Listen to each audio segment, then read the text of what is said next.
নমস্কার বন্ধুরা, আজকে আমি চলে এসেছি কিন্তু আবার সৌমিত কাটারার আমন্ত্রণে কিন্তু আর একটা নতুন উপনয়ন বাড়িতে।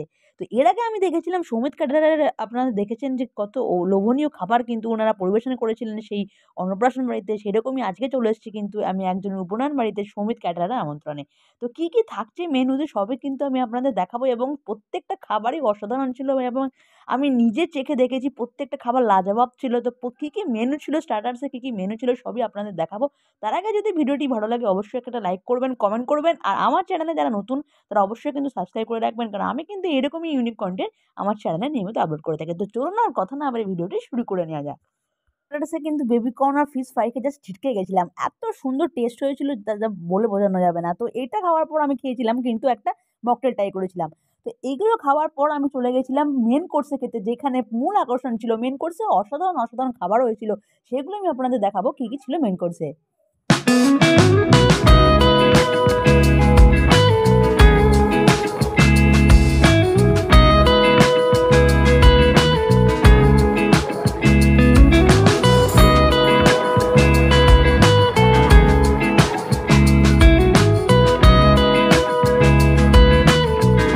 আমার মেন কোর্সে কিন্তু অসাধারণ খাবারের আইটেম হয়েছিল। তো কি কি হয়েছিল আমি এবার আপনাদের তুলে ধরবো। তো প্রথমে কিন্তু দিয়ে গেল একটা জলের বোতল। তো জলের বোতলে দেওয়ার পর আমি প্রথমে আগে দেখলাম মেনু কার্ডে কী কী করেছে পুরো চোখটা বুলিয়ে নেওয়ার পর কিন্তু পাতে চলে এসেছিলো স্যালাড। তো স্যালাডে কী কী আছে দেখতেই পাচ্ছ, শসা দিয়েছে, কিছু পেঁয়াজ এবং টমেটো কুচি দিয়েছিল। তো তারপরে কিন্তু চলে এসেছিলো এত সুন্দর ফিশ মুনিয়াটা এত গরম ছিল এবং এত তুলতুলে খেতে হয়েছিল। ফিশটাও কিন্তু খুব ভালোভাবে সেদ্ধ হয়েছিল, যার ফলে কিন্তু অসাধারণ কিন্তু খেতে হয়েছিল।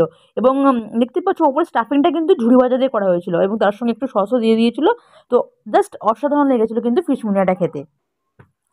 তো ফিশ মুনিয়া দেওয়ার পরেই আমাদের কিন্তু শুক্তো চলে এসেছিলো। শুক্তোটাও কিন্তু অসাধারণ হয়েছিল। শুক্তোর মধ্যে সমস্ত রকমের সবজি দেওয়া ছিল এবং বড়ি টড়ি দিয়ে কিন্তু জাস্ট অসাধারণ খেতে লাগছিলো এই সুন্দর সাদা ভাতটা দিয়ে। তো খাওয়ার পরেই কিছুক্ষণ পরে আমাদের সামনে চলে এলো কিন্তু মুগের ডালের সঙ্গে কিন্তু ঝুরঝুরে আলু ভাজা, জাস্ট অসাধারণ লাগছিলো কম্বিনেশনটা। আমার এমনি ডাল ভাত তার সঙ্গে আলু ভাজা মানে খুবই ভালো লাগে। তো জাস্ট খেয়ে কিন্তু আমার খুবই ভালো লেগেছিলো। তো এরপর কিন্তু সব থেকে লোভনীয় খাবার ভেটকি মাছের পাতুরি চলে এসেছিলো। দেশি ভেটকি তার সঙ্গে সর্ষে, গরম গরম, পুরো জমে গিয়েছিল। দেখছো কলা পাতাটা আমি কীভাবে ফুলে তারাকে দেখে নিই আগে, প্রথমে আমার দেখার থেকে কবে আমি জিভে দেবো সেই আমি কিন্তু ভাবছিলাম। তো যাই হোক, পাতুরিটা খেয়ে জাস্ট আমি ছিটকে গেছিলাম। এরপর কিন্তু চলে এসেছিলো চিংড়ি মাছের মালাইকারি। যেহেতু আমার অ্যালার্জি আছে সেই জন্য আমি ট্রাই করিনি চিংড়ি মাছের মালাইকারি। তো এরপর কিন্তু চলে এসেছিলো রসমাতুরি, এত বড় রসমাতুরি যে পিসটা ছিল, যেটা খেয়ে কিন্তু আমার খুবই কিন্তু ভালো লেগেছিলো। তারপর চলে এসেছিলো কিন্তু একটা নলেন গুড়ের সন্দেশ এবং শেষ পাতে কিন্তু ছিল আইসক্রিম এবং পান। তো আশা করি এই পুরো ভিডিওটি ভালো লেগেছে। যদি ভালো লাগে এবং যদি আপনাদের মনে হয় যে সৌমিত ক্যাটারারকে আপনারা বুক করবেন, অবশ্যই কিন্তু বুক করতে পারেন। তার সমস্ত ডিটেলস কিন্তু আমি ডেসক্রিপশানে দিয়ে দিচ্ছি।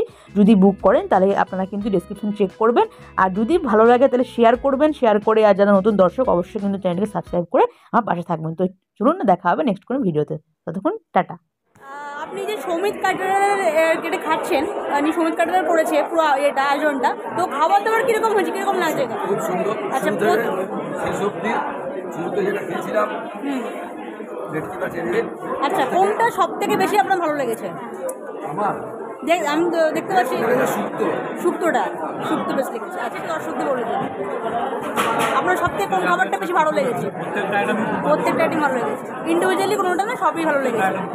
ঠিক আছে।